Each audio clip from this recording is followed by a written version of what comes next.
Yolène Stéphane, chargée de communication de l'association One One à Carcassonne. Je m'occupe de toute la communication de l'association. On a une asso hip-hop qui intervient sur la danse, du graffiti, du beatbox et du rap dans toute l'Aude. Donc ça va concerner l'association en global, mais aussi des événements, quelques festivals qu'on organise. Donc on va travailler sur toute l'information auprès du public avec la communication digitale, print, et aussi les relations presse avec tous les médias locaux et régionaux. J'ai commencé avec un bac STG à l'époque, je ne sais pas si ça existe encore, spécialisé en marketing. Je ne connaissais pas exactement ce que c'était la communication globale. Du coup, j'ai suivi sur une licence en communication et en information. Et en même temps, j'ai commencé le bénévolat dans le milieu culturel pour aller juste distribuer des flyers au début pour des concerts. Et c'est là que j'ai découvert un peu le milieu du spectacle, différentes disciplines du spectacle vivant. Et j'ai suivi sur un master en information et communication spécialisé dans les projets internationaux. Et du coup, en terminant mon stage de fin d'études dans l'asso One One où je travaille maintenant.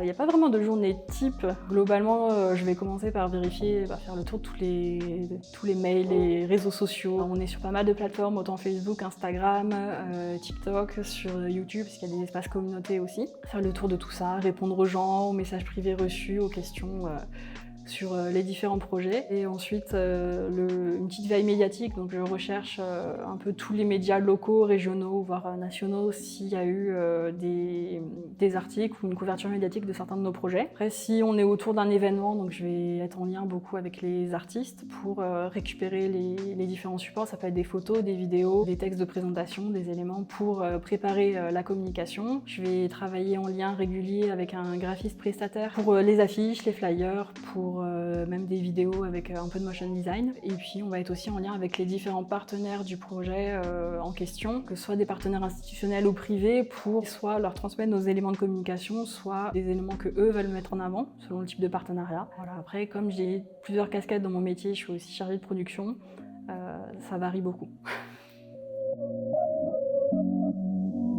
Nous, on a un champ d'action assez large. On a des événements, on a aussi beaucoup d'interventions artistiques, autant en école, de l'école maternelle jusqu'à l'université. On intervient aussi en hôpitaux, à l'hôpital psy pour ados du département. On peut intervenir parfois auprès de différentes assos. On a des projets qui nous sont propres aussi, où on travaille beaucoup auprès des jeunes et des enfants dans les quartiers prioritaires de la ville de Carcassonne et de Narbonne. Plutôt du côté spectacle, on va travailler avec la DRAC Occitanie. On va avoir plusieurs structures liées autant au spectacle qu'au milieu du sport, de l'éducation, de la cohésion sociale. C'est assez large, puisqu'en fait, nous, on utilise l'art comme moyen de médiation. Donc, on peut utiliser le graffiti pour un atelier pour justement créer un dialogue, par exemple avec l'hôpital psy pour ados. Et en ce moment, on a des rappeurs qui interviennent sur des ateliers d'improvisation d'écriture, où les jeunes, du coup, travaillent avec eux sur des textes qu'ils enregistrent ensuite. C'est des moyens différents de donner la parole. Voilà. On est toujours en contact avec que ce soit les artistes, le public ou les partenaires, donc on est assez au courant de ce qui se passe. On reçoit aussi beaucoup de contacts d'artistes qui soit aimeraient se professionnaliser, soit essayent de se lancer, ou même des artistes qui sont passage dans la région, et du coup on découvre toujours beaucoup de choses. On est avec des personnes qui sont là par passion, et du coup c'est très intéressant. Le côté un peu négatif, même si ça reste mesuré, ça va être le côté hyper connecté. Souvent, les personnes qui nous contactent vont avoir tendance à le faire plutôt sur leur temps libre, donc souvent en soirée, le week-end ou pendant leurs vacances, qui sont aussi des périodes qui sont des soirées, week-end pour moi, donc il faut quand même répondre de temps en temps. Donc il y a un peu ce côté, on est toujours sollicité et il faut réussir à mettre des barrières, justement des limites pour éviter d'être constamment connecté et être finalement à travailler H24. Quand j'étais du coup étudiante en licence, j'ai commencé à m'intéresser au milieu de la communication dans le spectacle.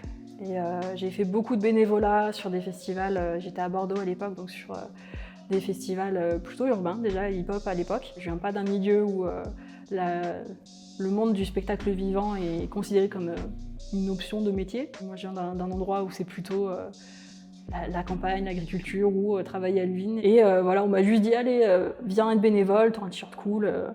J'ai négocié, j'ai même eu un pull avec. Et au final, voilà, je me retrouve 10 ans plus tard à travailler dans ce milieu juste parce que voilà, on m'a parlé vite fait d'un festival.